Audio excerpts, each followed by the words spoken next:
Haleluya Yesus, terima kasih Bapa. Kaulah yang berjanji Tuhan. Janjimu gak pernah mengingkari Tuhan. Kesetiaan-Mu sungguh terbukti di sepanjang hidup kami Tuhan. Kasih setia-Mu, kebaikan-Mu yang kami rasakan sampai saat ini Tuhan. Sekalipun kami berjalan melewati lembah kekelaman, namun tangan-Mu selalu menopang hidup kami Bapa. Haleluya, haleluya.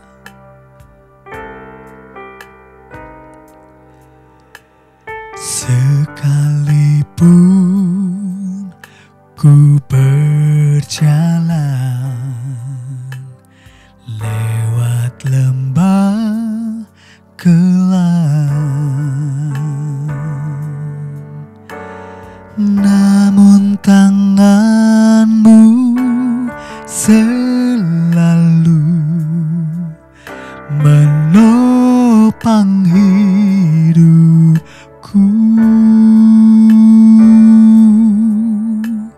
Saat ku dalam ketakutan,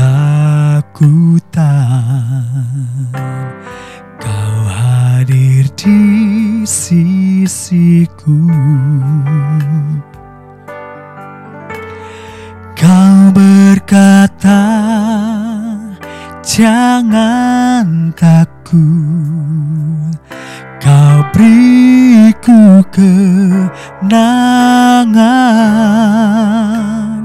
Kaulah Tuhan yang berjanji, tak sekalipun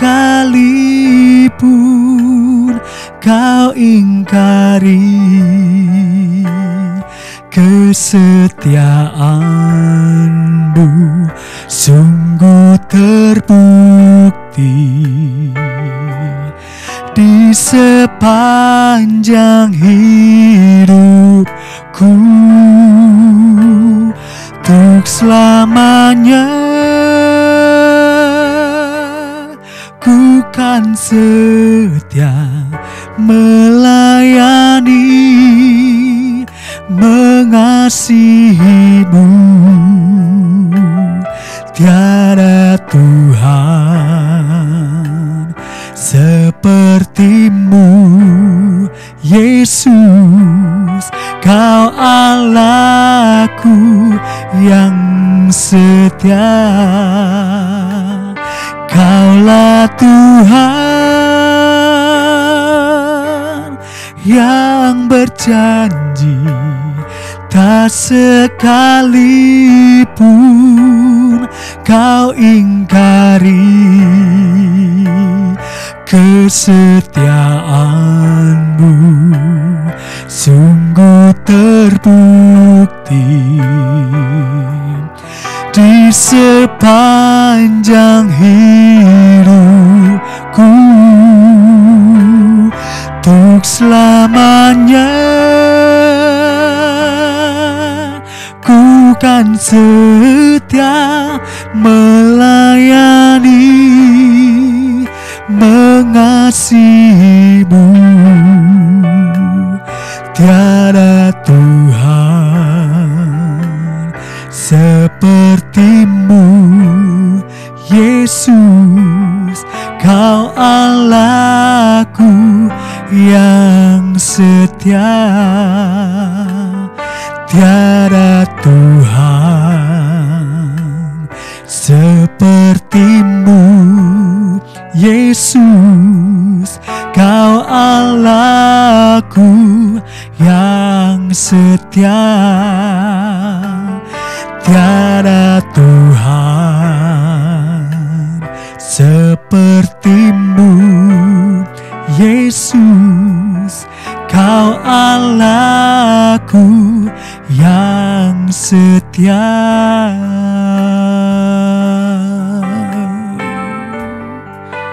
Haleluya, haleluya Yesus. Haleluya Yesus. Puji nama Tuhan. saatnya kita akan mendengarkan kebenaran firman Tuhan yang akan disampaikan oleh hambanya Bapak Pendeta Stefanus Sujono. Saya persilahkan. Haleluya. Mari kita berdoa, jemaat Tuhan. Bapa, kami bersyukur kalau kami boleh kembali dibukakan kebenaran firman-Mu, karena firman-Mu adalah pelita buat kaki kami dan terang buat jalan kami. Terima kasih Bapa, kami buka hati kami, supaya firman-Mu jatuh ke tanah yang subur dan berbuah lebat dalam hidup kami. Dalam nama Tuhan Yesus, kami sudah berdoa dan mengucap syukur. Amin.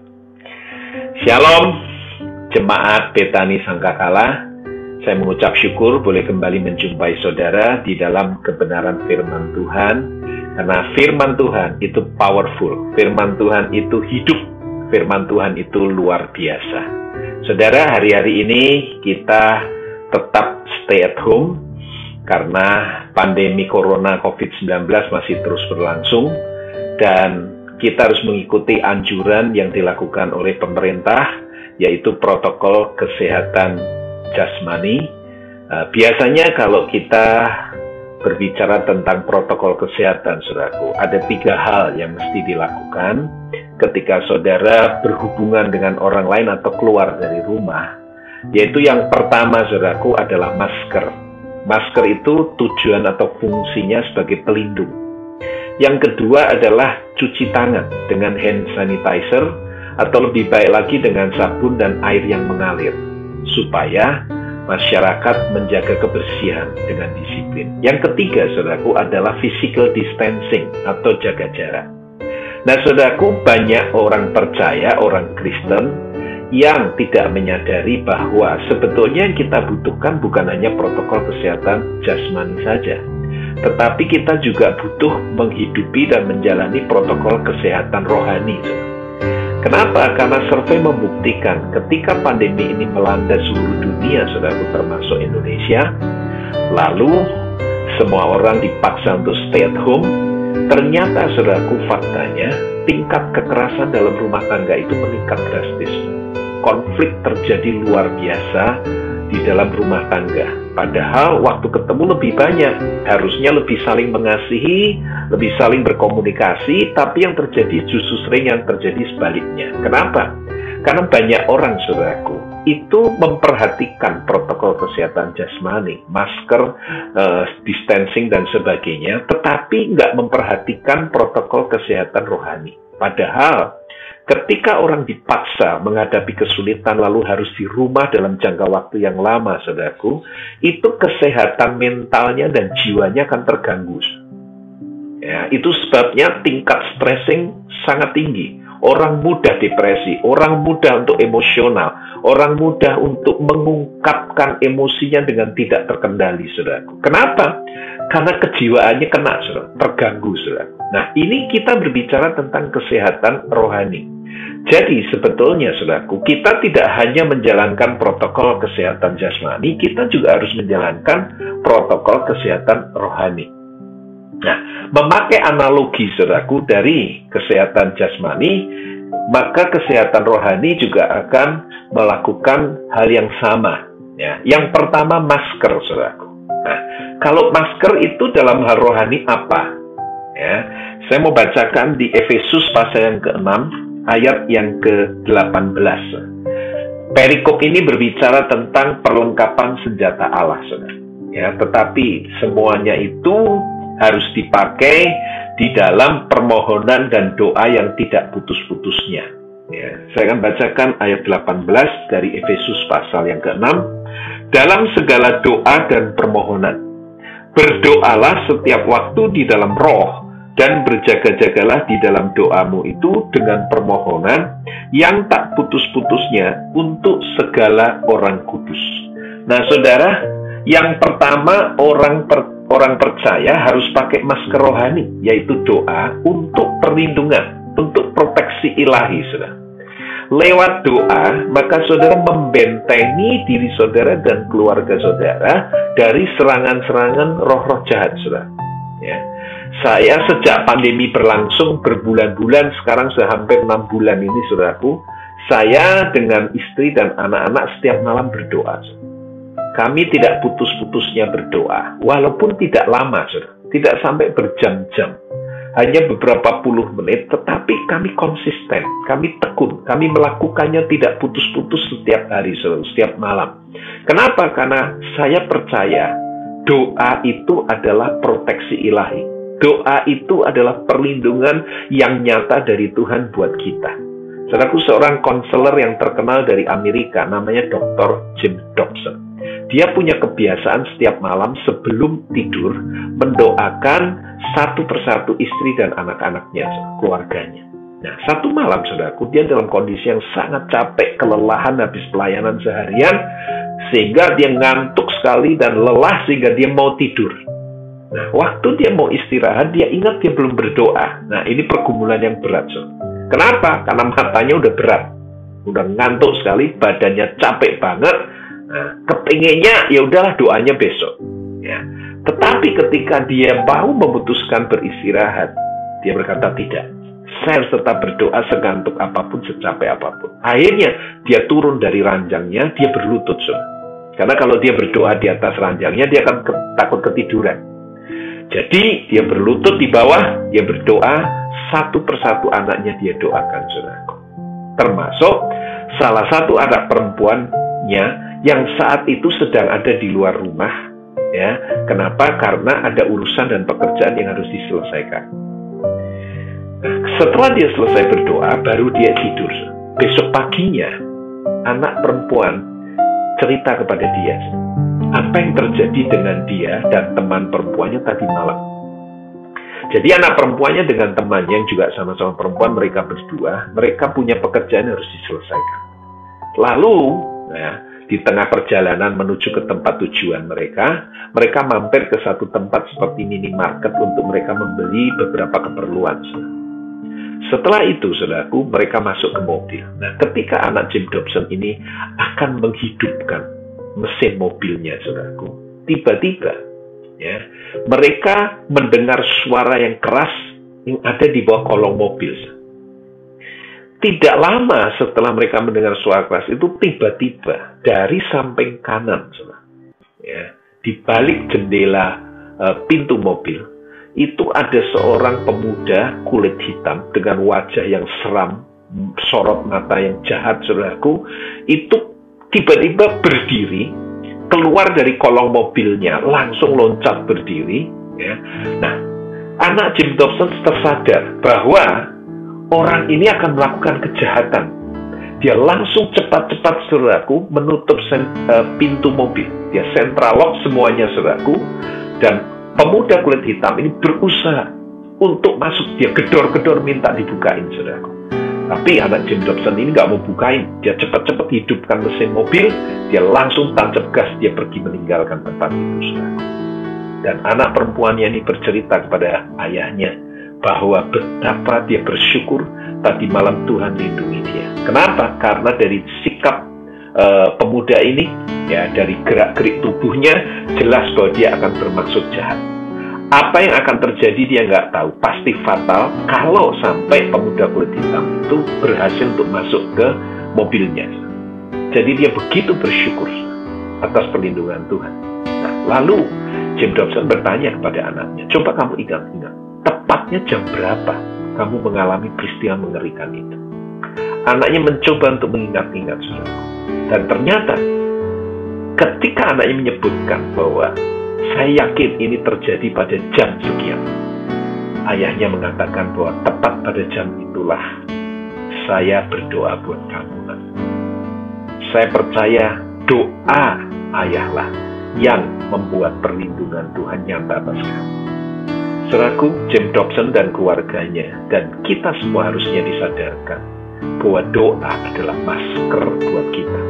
Doa adalah pelindung buat kita supaya tidak tertular COVID-19, supaya tidak tertular virus dunia, supaya saudara, kita bisa ada di dalam perlindungan Tuhan dari hal-hal yang jahat, dari pekerjaan-pekerjaan roh jahat. Jadi yang pertama pakai masker. Yang kedua adalah cuci tangan dengan sabun dan air mengalir. Saudaraku, sejak pandemi berlangsung, maka masyarakat disadarkan betapa pentingnya kebersihan. Saya ini setiap hari nggak bisa kehitung berapa puluh kali saya cuci tangan. Kalau saya suruh driver saya membeli barang sesuatu sampai di rumah, ya saya terima barangnya, ya saya cuci tangan. Saya terima uang kembalian, saya juga cuci tangan lagi. Kenapa? Karena uang kembalian itu seringkali jadi mediator virus COVID itu nempel di sana. Dan kalau orang nggak jaga kebersihan, dia terima uang kembalian, virus itu bisa nempel ke tubuhnya. Nah, jadi menjaga kebersihan itu luar biasa penting. Nah, terutama tangan ini karena sering saudaraku, tangan itu pegang mata, pegang hidung, pegang mulut, pegang wajah, sehingga virus itu bisa masuk dengan mudah lewat tangan yang kotor. Jadi harus terus-menerus mencuci kebersihan, saudara. Ya. Kalau demikian, bagaimana dengan protokol kesehatan rohani buat orang percaya? Ya. Mencuci air dengan bersih itu artinya apa? Nah, Yohanes pasal 15 ayat yang ketiga mengatakan, kamu memang telah bersih oleh karena firman yang telah kukatakan kepadamu. Itu perkataan Yesus kepada murid-muridnya. Jadi kita ini bersih hidup kita. Itu karena firman. Firmanlah yang menjadi aliran-aliran air hidup yang membersihkan hidup kita dari semua hal yang tidak berkenan di hadapan Tuhan, saudara. Ya. Di gereja yang saya layani, saudaraku, kami ini menerapkan kelompok pemuritan yang namanya Hafruta. Hafruta adalah sistem pemuritan Yahudi Israel, ya, di mana setiap kelompok Hafruta itu terdiri hanya dari 2-3 orang. Nah, 2-3 orang ini melakukan interaksi dengan intens. Nah, yang kami lakukan adalah teman-teman satu kelompok Hafruta ini harus membangun disiplin merenungkan, membaca dan merenungkan firman Tuhan itu setiap hari. Satu pasal setiap hari. Ya. Lalu dia kalau sudah merenungkan itu, dia harus mempertanggungjawabkannya dengan dia melaporkannya kepada teman Hafrutanya. Jadi kalau dia belum lapor, temannya berhak untuk menagih. Kamu belum kirim loh renungan firman hari ini. Ya, begitu juga temannya juga harus lapor sama dia. Nah, inilah kelompok Hafruta yang kami lakukan, saudaraku. Firman Tuhan dibaca, direnungkan, dilaporkan, ya, dibagikan, lalu kemudian akan dilakukan. Itu satu pasal setiap hari, saudara. Nah, lewat itu, saudaraku, seseorang kan bertumbuh luar biasa kerohaniannya, saudaraku. Ya, ada seorang ibu, saudaraku. Dia begitu benci papahnya, karena papahnya ini sudah cukup umur, saudaraku, 70 tahun lebih, sekitar 75 tahun, saudara. Tetapi papahnya, saudaraku, sejak sepeninggal mamanya, itu hidup jatuh bangun dalam dosa. Dosa yang spesifik yang dilakukan oleh papahnya, itu adalah wanita. Perzinahan, perselingkuhan. Itu dilakukan berulang-ulang berkali-kali, saudaraku, oleh papahnya.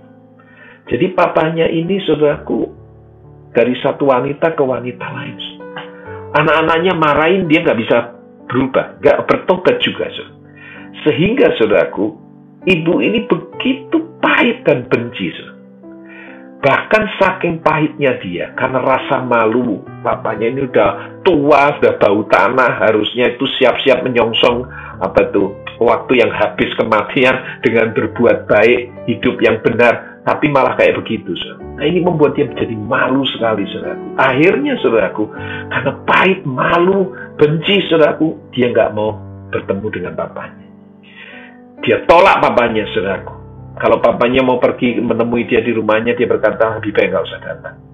Bahkan ketika papanya sakit, masuk ke rumah sakit, dia nggak mau menengok papanya. Nah, dia punya satu kakak laki-laki, saudara, yang juga marah sama papanya akibat kelakuan papanya yang seperti itu, saudara. Tapi semarah-marahnya kakaknya, ketika papanya sakit, kakaknya masih urus, masih rawat, masih biayai di rumah sakit. Tapi dia nggak mau tahu. Padahal dia diberkati. Mudah buat dia untuk mencukupi papahnya, saudaraku. Tapi karena pahitnya, dia nggak mau. Dia berkata, udahlah, lebih baik papaku mati daripada hidup tapi bikin malu, hidup dalam dosa. Lalu, saudara, ketika dia masuk ke jemaat kami, lalu kemudian dia dimuridkan, dibina, saudaraku. Lalu dia masuk dalam kelompok Hafruta, membaca, merenungkan, membagi, dan melakukan firman Tuhan satu pasal satu hari. Dia berkata, setelah beberapa bulan saya melakukan Hafruta, saya kaget dengan perubahan diri saya.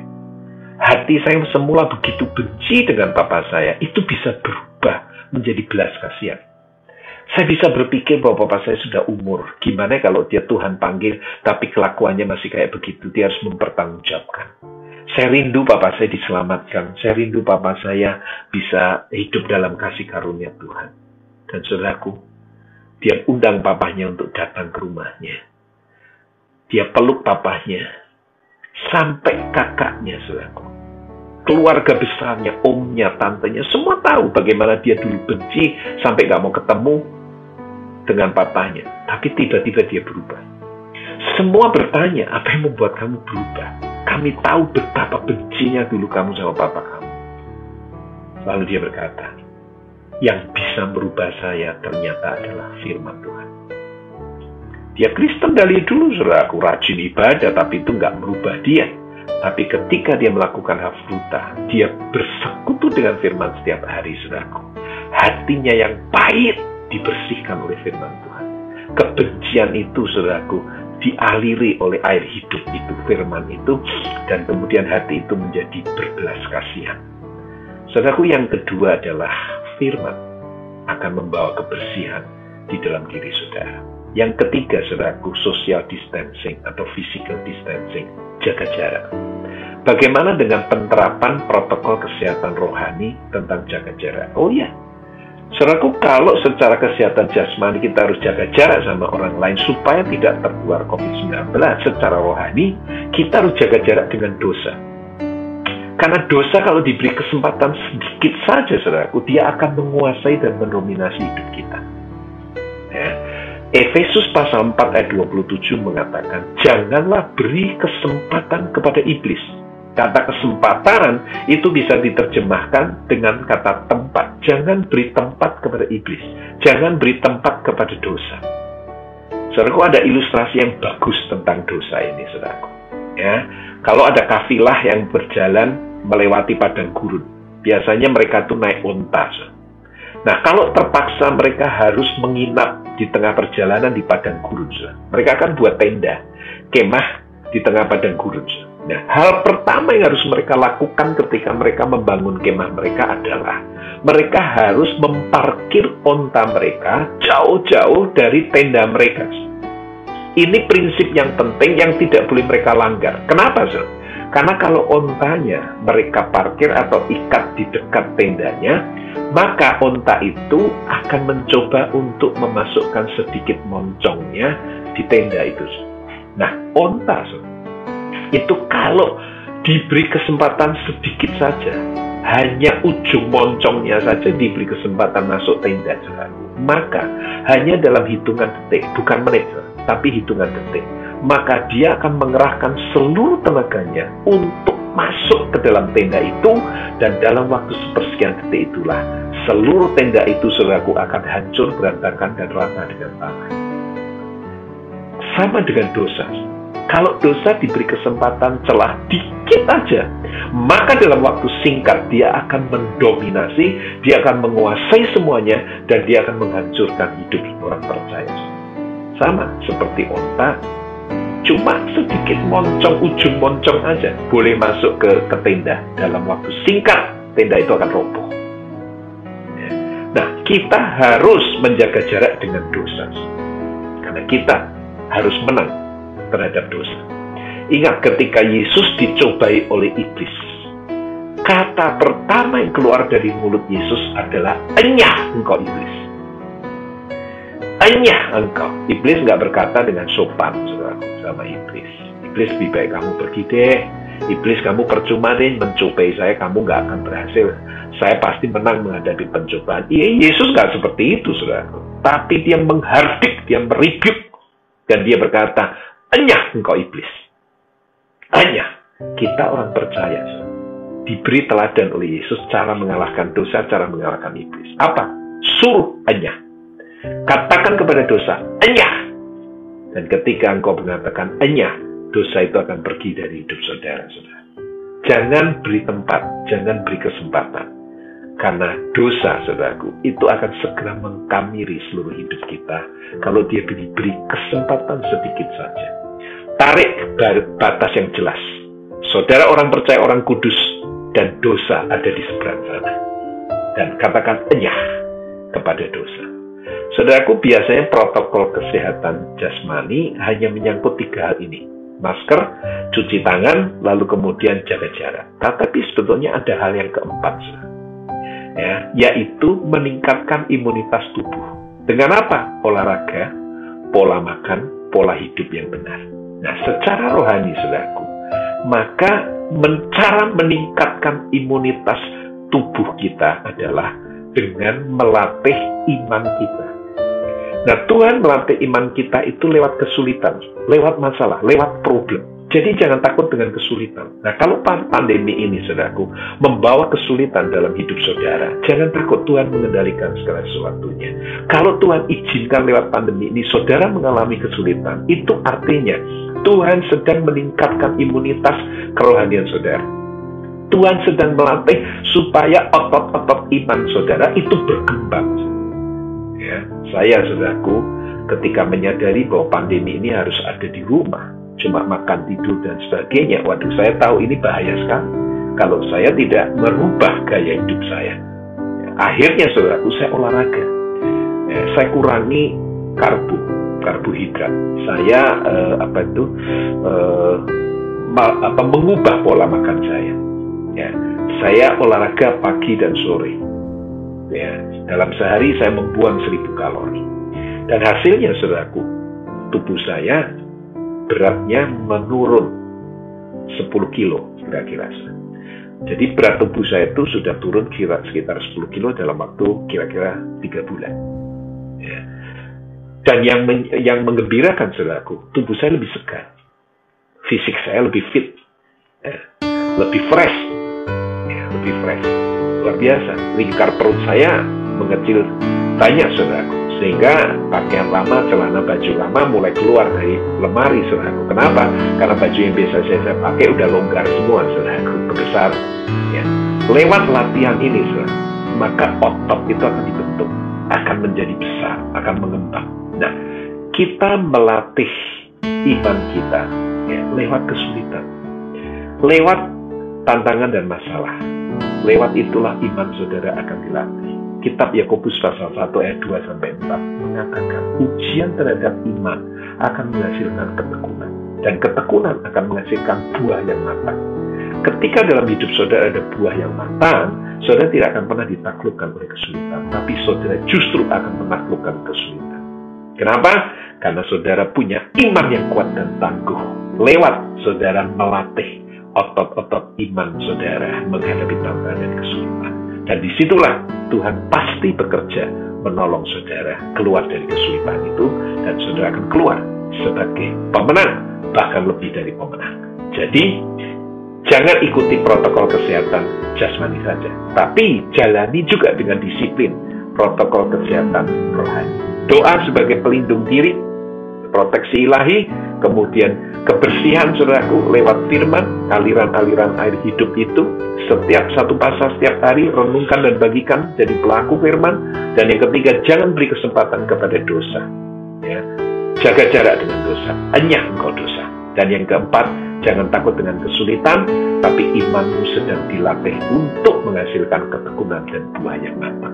Lewat itu, saudara akan keluar sebagai pemenang, dan luar biasa Tuhan akan terus memberkati saudara dan menjadikan engkau sebagai berkat. Mari kita berdoa. Bapa, kami mengucap syukur untuk firman-Mu yang luar biasa.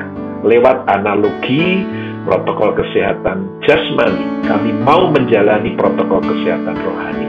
Kami mau berdoa sebagai perlindungan diri. Kami mau menjaga kebersihan hidup kami dengan bersekutu dengan firman-Mu setiap hari, Tuhan. Kami juga mau menjaga jarak dengan dosa, dan kami tidak takut dengan kesulitan, karena iman kami sedang dilatih, dan kami akan keluar sebagai pemenang. Terima kasih Tuhan, berkati setiap jemaat-Mu yang mendengarkan firman Tuhan ini. Di Di dalam nama Tuhan Yesus. Terima kasih Tuhan. Haleluya. Amin. Tuhan memberkati Bapa saudara. di surga, sempurnakanlah ibadah kami dan berikan kami kekuatan untuk melakukan firman-Mu tadi. Mari kita buka kedua tangan kita. Sidang jemaat yang dicintai oleh Tuhan, terimalah berkat atas nama Bapa, Putra, dan Roh Kudus dalam nama Tuhan Yesus Kristus, mulai saat ini sampai kedatangannya kedua kalinya menjemput kita semua, bahkan sampai selama-lamanya. Dalam nama Tuhan Yesus. Amin. Sampai ketemu di minggu yang akan datang pada jam yang sama. Tuhan Yesus memberkati. Amin.